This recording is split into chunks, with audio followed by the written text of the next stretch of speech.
আজকে আমি আপনাদের শোনাবো এক ভৌতিক হসপিটালের গল্প। যে হসপিটালে একসময় মানুষের জীবন দিত, কিন্তু আজ সেটা পরিণত হয়েছে মৃত্যুর কারখানা। লোকজন বলে সেখানে রাত নামলে শোনা যায় অদ্ভুত কান্নার শব্দ, দেখা মেলে মৃত আত্মাদের ছায়া। গল্পের নাম ভূতের হসপিটাল।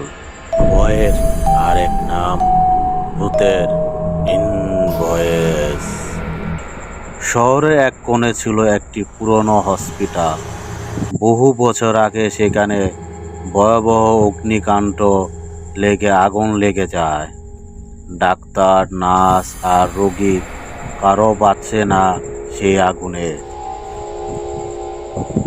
তারপর থেকে হসপিটালটি পরিত্যক্ত পড়ে আছে।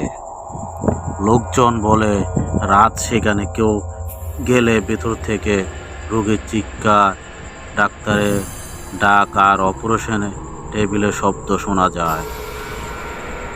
ডাক্তার জানলা দিয়ে মাঝে মাঝে সাদা ক্লেপ পরা এক নার্সকে দেখা যায়, আর চোখ দুটো পুরো লাল।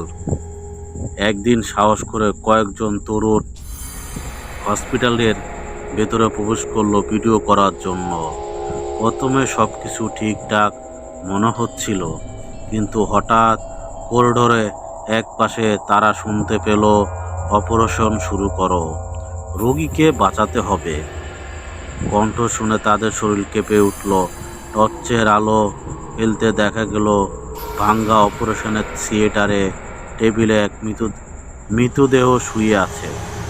তার বুক ধীরে ধীরে ওঠানামা করছে, যেন সে আবার জীবিত হয়ে উঠছে। তরুণরা আতঙ্কে পালাতে চেষ্টা করলে দরজাগুলো হঠাৎ বন্ধ হয়ে গেল। চারদিকে লাল আলো সাইলেন্ট পাচ্ছে, আর এক ভয়ঙ্কর নার্স তাদের দিকে এগিয়ে আসছে। লোকজন বলে তারা একবার এই হসপিটালে ঢুকে তাদের আর বাইরে ফেরা হয় না। আর সেই ভূতের হসপিটাল নতুন রোগী হয়ে যায়।